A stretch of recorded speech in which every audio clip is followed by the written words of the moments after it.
Thank you so much, everyone. There you have it. You've been served with your political roundup stories. Let's get into our very first story tonight.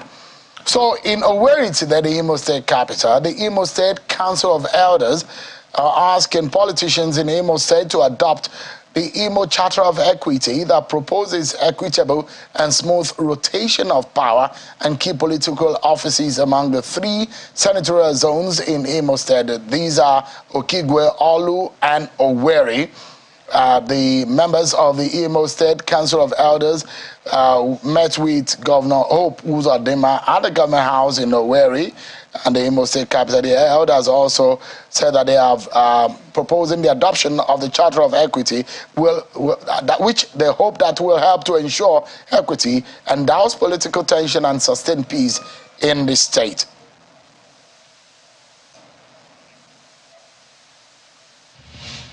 I consider the highlight of this visit a historic one that is set to redefine the political landscape of our dear state for good. I listened to your presentation very attentively, and I'm convinced that the Imo Charter of Equity, as masterfully outlined in that document that you have just presented, will serve the good of all Imo people if it is tenaciously applied.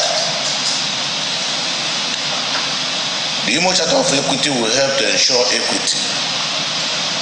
It will also douse the political tension in Imo State, sustain peace that will even go beyond our generation. That is the governor of Imo State, Hope Uzodinma. Already political elites and politicians, and of course some elders in the state are already talking about zoning, power rotation. You remember what the conversation we were having from Kogi State and how this has caused some kind of political tension in that state. But now attention is to Imo State. Now, one of the other agenda at that meeting was who should be the next leader of Ohanaeze Ndigbo, the Igbo socio-political organization, which is like a very major force in the southeast region of the country.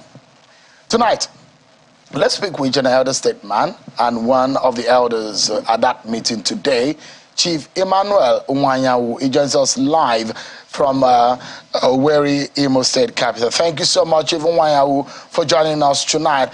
Before we get into the agenda of the meetings that you had today and some of the recommendations that were presented for the political elite in Imo State, there was something that caused some kind of furore the last time you were in Anambra State.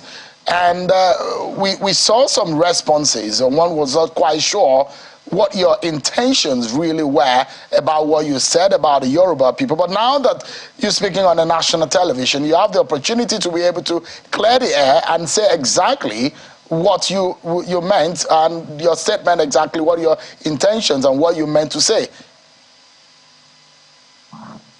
Well, thank you very much. I want first of all to say I'm very happy and grateful to you for this wonderful opportunity. Please convey my deep appreciation to your chairman, the managing director, and all your staff. I am a regular student of channel television. It's like a university where we learn a lot of things every day.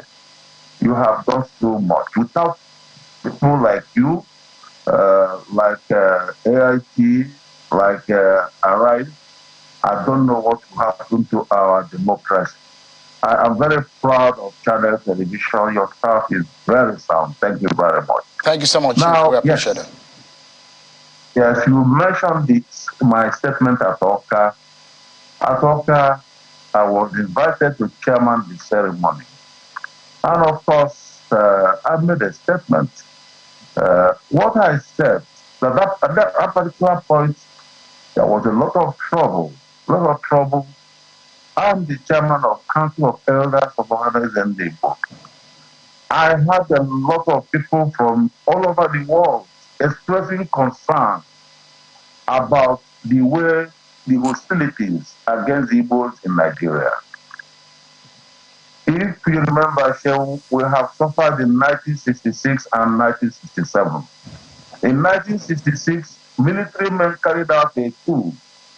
They didn't involve, Igbos were not involved.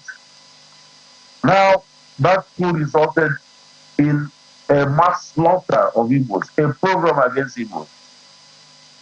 And people alleged that Igbos carried out the coup. And eventually there was civil war. The outcome is very clear to Nigerians. So we suffered a lot. The truth is that even that coup did not succeed. It was stopped by General Agi Ironsi, who is an Igbo man. At that time, Ironsi was the person, the boss, the head of Nigerian army. He used his position to stop the coup. He stopped the coup and then told the politicians who were literally worried and then frightened. The politicians willingly handed over powers to Ironsi. Ironsi was not part of the coup, as is very wrongly mentioned in some places. Many people told some children in some part of this country are told by their parents that the coup was planned by Igbos or by Ironsi or by. It is not true. Ironsi was a good soldier who defended democracy. He defended the democracy. He stopped the coups from succeeding. But what happened at last? Ironsi was killed. And the Igbos were forced to go into a civil war. By 1970, when the war ended, no victor, no vanquished, we had the richest Igbo man had 20 pounds. Our people worked very hard, moved to all parts of Nigeria, and we are very grateful to those Nigerians. Many Nigerians supported us. Many Nigerians came to us and supported us, and Igbos, within that period, have started building businesses all over the country. I can tell you, in 36 states of Nigeria and Abuja, I think Igbos, after the indigenous, Igbos are probably the largest number of people with investments, with businesses. We live peacefully. We don't appropriate people's land. If we want people's land, we negotiate and buy. We pay taxes. We tell our people live peacefully, and they prosper. When they do what they prosper. And then when they prosper, people start feeling bad about them. People who had 20 pounds then today have become prosperous. Now, Lagos, for example. Lagos, our relationship with Lagos started before 1914, when Nigeria was amalgamated. Right from the time for colony of Lagos, Igbos were in Lagos. Then, of course, when Nigeria amalgamated, and after independence, we had a constitution which showed that every Nigerian can move to any part of the country, live in that country, that part, in happiness and peace, and do business. And Igbos went in obedience to in obedience to our constitution. Went to Lagos. When we went to Lagos, they didn't take anybody's land. They didn't forcefully acquire any property. They bought land. They built in those places. They developed them. And of course, even Igbos who buy land in America or buy land in London, nobody can tell them to pack away, that the land is not their own any longer. But we are shocked to hear that even in Lagos here, our country, people are hostile Igbos. People on election day were beating Igbos. The truth is that the phenomenon of P2B, Igbos actually didn't bring up P2B for the election. Igbos didn't, P2B actually came out, and Igbos were told that this time is their turn, that this presidency is zoned to southeast. So Igbos believe it's their turn, because when you look at the past presidential president of the country. Since 1999, Igbos are the only major tribe that have not had any opportunity. And don't forget that we, Nnamdi were proud champions substantially the freedom we have.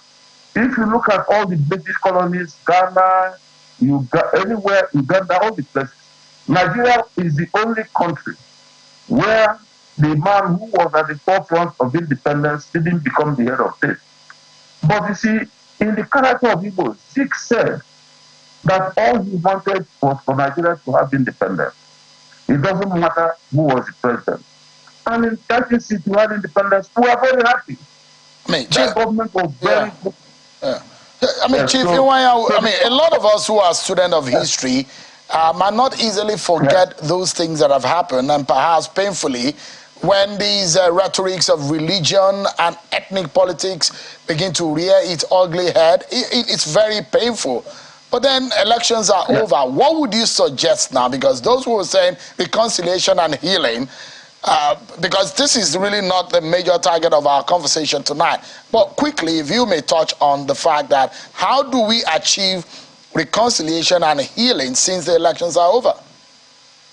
Now, it is very easy. It depends on the state of mind of the leader. Everything depends on leader. Take, for example, what happened in Lagos. When I spoke in Oka, I didn't say Yorubas are political rascals. I never said it. I made it clear. I spoke, the channel was there, Arise was there, I think AS was there. I made it clear, I was telling our people because they were very worried about their investment in Lagos. Most of them were thinking of leaving Lagos. Most of them are fearing that they will be killed. Even some of them say their children are afraid to go to school because they are being threatened their Igbos. They even say that no Igbos are being. So I, as a leader, that was the problem I have.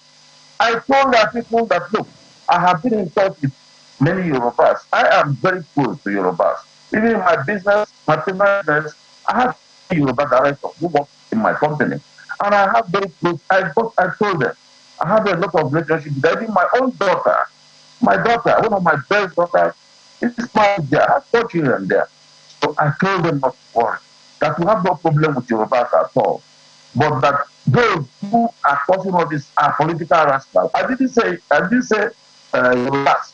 I am shocked sharing that a man, a Nigerian, will go and cut off my statement and join where I said the Yorubas are not at war with us. He cut off that, said Yorubas are, then he joined political rascals. If you read what they circulated all over the world, they said I didn't say that. I didn't say Yorubas are political rascals. I said that those who are beating them up, they shouldn't bother. They should stay in Lagos. They are political rascals. If anybody can go to this is very bad. So if you're a political leader, you must avoid this situation. For example, even the government. So what I'm saying is that thing was fake. I didn't say that. Somebody went and joined a speech. I don't know how they do it. I'm grateful to one senator, the senator from Kaduna State. He was the first person who brought up this matter in his statement. He says that if you listen to the speech after Yorubas you will see some sound. That means they get the speech somewhere. Chief, let me come to what happened today quickly in Owerri. It does look like the idea of zoning is already crapped his head also in the politics of Imo State. Where did you guys agree? And when I say guys, I mean the elders and the political elites. It does look like you now have a document, a manner in which you want the people of Imo State to go in power rotation. Where do you think the people of Imo State should look for or to next? Now, you see, zoning as we are in Imo. Imo believe in zoning. Not only at state level, but at national level. Even in our culture as Igbos, Igbos are Republicans, but in our culture, even in the village, we like to do things by zoning. We don't want a situation where one group grab everything. We want things to be done by zoning so that everybody will have a sense of belonging, will feel happy. And it's our culture. So this zoning is not new. It started back, in fact, I started then I was in politics. I have resigned from politics. I'm no more in politics. As I started this zoning in 1990, and it was that zoning that brought the first governor in 1993 to power. Then it was the same zoning that brought the second governor in 1999 to power. But along the line, many politicians then, destroyed it. So what happened last week is a very important thing that can bring stability. Because you see, zoning will bring stability. It will create a sense of belonging so that every part of Imo State, we have 3 zones, so that no one zone will take advantage and then take up the so in the scheme of things now, Chief, in the scheme of things now, Okigwe, Olu, and Owerri, those are the 3, isn't it? Yeah. Where did you propose that the power should go next? No, the power already, Olu is the governor is from Olu, and then it's 2 terms to every group. And Olu has benefited so much. So it was the view of everybody, since Olu has already spent 4 years. If Olu cannot complete the 4 years, then it means the next group can come. Owerri is the zone that has actually not done much. Owerri was the first zone that got the governorship in 1993 when Chief Evan Enwere was elected. That government was removed by Senator Abacha. So eventually, in 1999, because of the voting principle, we moved it to Olu zone. So Olu zone produced the governor in 1999. And somebody from Olachiku then spent 2 terms, 8 years. Then after that, then we moved it to Okigwe. Okigwe Hakim became governor and spent 4 years. Now, Rochas Okorocha then took over after Hakim has spent 4 years. Then Olu again spent under Rochas Okorocha, they spent 8 years. Now, after Rochas Okorocha, then Owerri, Emeka came into the office, but his tenure was short-lived. Then he spent only about 6 months or about 6 months thereabout. And then Poku Gadema came. Poku Gadema had been there now for about 3 years. So he'll be completing his first tenure by November. And it is the belief of everybody that there is no use giving it to all, since Olu has spent 4 years, and they have already done it in the past. So the best thing now is let them do only 4 years and give up a handover to Owerri zone. Owerri is a zone that has not actually done much. Owerri zone is the zone that has done only 1 year under Omariam, and then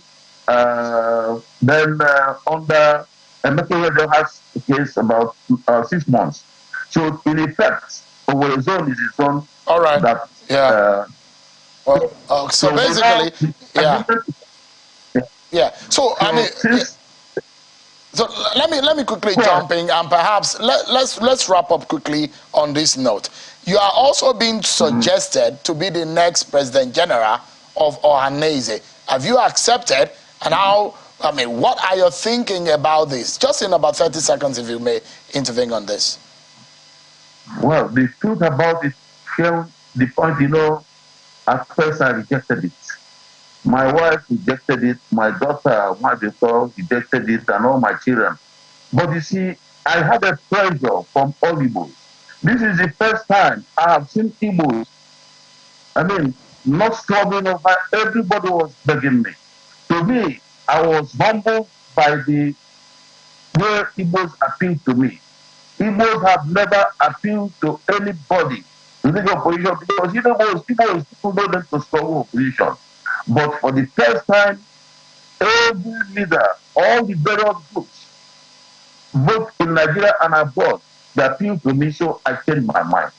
I have accepted now to take up the position, and then of course, and I'm praying God Almighty to be with me. All right. So today, the Igbo people have unanimously accepted me, and today they presented me to the governor of Imo State. Ohanaeze is going to summon Imo meeting. At the Imo meeting, the final decision will be taken, and after that, then I'll take up the job. But for me, I'm the chairman of Council of Elders, so it's not a new thing, not a new term for me. All right. I'm already as and Igbos too have been very. They appreciate all my services. I have served Igbos in times of war and in times of peace. And in fact, I am the only person who have been honored by the whole 7 states in Igbo land. 7 states in Igbo land, and gave me a traditional title, which is which is the title for Igbos. They made it clear that even if I die, the title will not go to my children. It will go to whoever Igbos decide, whoever Igbos decide to give it. So I think I feel very careful to Igbos. Just like Nigeria. Yeah. I must sincerely thank you. Yeah, so we are out of time, but I must sincerely thank you. I want to wish you well. I want to wish the people of Imo State well, and the entire Igbo people in this country and abroad. I want to wish them well, and wherever they may be watching tonight. Thank you so much indeed, and it's good to see you, Chief Emmanuel Nwayawu, one of the leaders of the Imo Elders Council, and of course a leader of the Igbo, one of the leaders of Igbo land in Nigeria. Thank you so much indeed for your time tonight. I appreciate it. Thank you, sir. I'm very grateful. Thank you so much. I'm very grateful.